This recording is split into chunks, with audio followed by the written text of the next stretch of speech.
Hey, good morning, guys. Ryan from Husky Moving, Arlington, Massachusetts. We serve the greater Boston area. We do full service commercial residential moves. We do artwork mounting, TV mounting, handyman jobs. We do disposal. We do dog care. Got my dogs with me now. I am going over to the dog park Sunday morning. I took the morning off to refresh a little bit. What I want to talk to you guys today, randomly, not because anything came up at work, but just because this is an important topic, is conflict resolution with customers.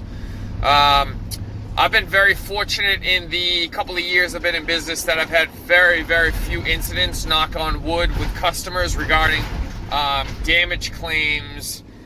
We actually haven't had any damage claim, and we had one guy that thought that we broke one of his drawers, and other than that I can't think of anything. So we've been very, very lucky. I'm not even going to use the term lucky. We haven't been lucky. It's all self-created. We do a very good job of trying to take care of people's stuff, and I'm like kind of a psychopath about that with the guys I work with. But having said that, I want to talk to you about what happens if something does come up. So there's a tendency for human beings, myself included more than anyone, to try to run from any kind of conflict whatsoever. You get that fight or flight response, and you want to... The first thing that always happens is whenever something goes wrong and you know you're responsible for it, the tendency is you want to run away. You want to get away from the circumstance. You want to get away from the customer. You want to deflect blame. It happens to everyone. It's human nature. It's, it doesn't mean you're a bad person or anything like that. It just is what it is. I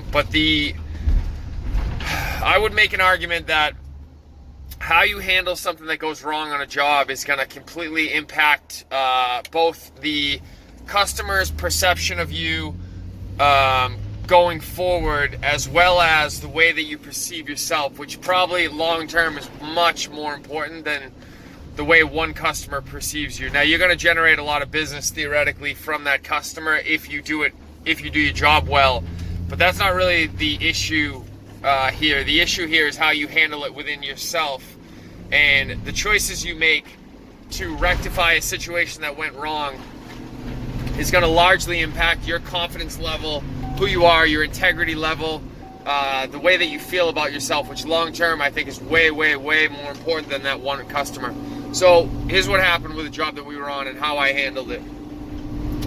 And I didn't handle it this way because I'm a good human being. I handled it this way because I had actually watched a video on this about a week before this incident occurred. A guy who's much more successful in the moving industry does videos that I watch, and he had a video about this, and thankfully I watched it ahead of time and then had this happen to me. So that's why I handled it the way I did, because had I not watched that video, I probably wouldn't have handled it this way. So anyway, what happened was, look at this cuteness. Can't even take it. That's what he does when he's a little nervous about where we're going in the car ride. We get the head on the shoulder. Love you, buddy. That's Mason, big guy. Let's go snap him before we get to the dog park.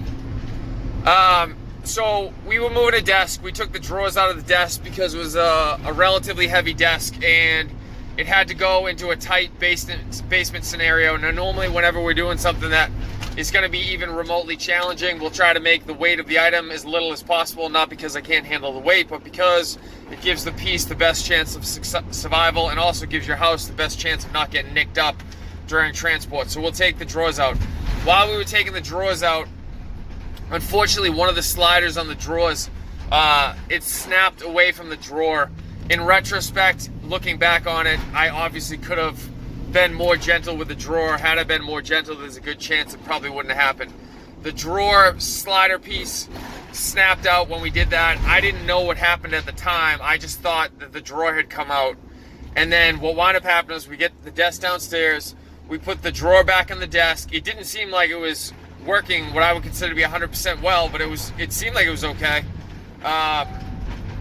Didn't think twice about it, to be completely honest with you, because a lot of the desks that we run into and the older pieces of furniture, they're not often always working correctly. They have years and years and years of use. People have overloaded the drawers. Sometimes they've broken the mechanism in the drawers. It's not really unusual.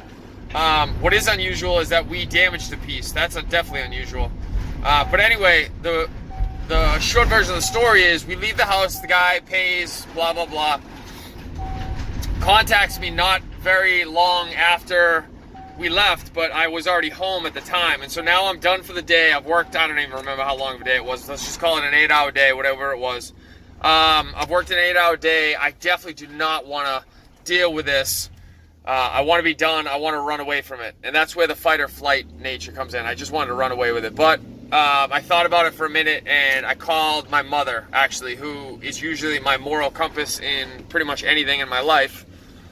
Told her what happened, asked her how I should handle it, and she was like, you got to get up and go over there now. And I was like, all right, I don't want to. And she's like, I know you don't want to. That's why you get paid good money, because when things like this happen, you do the things that nobody else wants to do. So get off your ass and go over there.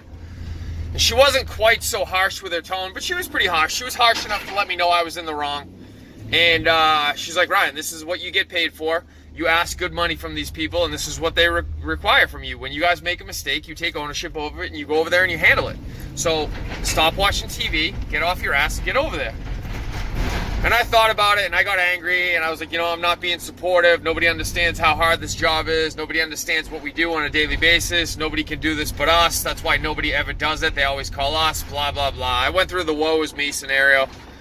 And then once I got through that 10 minutes of my life, I started to think about it, and I was like, you know what? This is 100% right. How I handle this moment dictates my future going forward and how people perceive me, and also how I perceive myself. So I'm really thankful I called my mother, because she gave me the right advice, and I already knew that advice to begin with. Had I not known that that was the right thing, I wouldn't have called her, because when I called her, I already knew what she was going to tell me. I just needed someone to actually verbalize it to me so that I would go through with it. So anyway, point of the story is I get off my ass, I go over there. I'm irritated, obviously.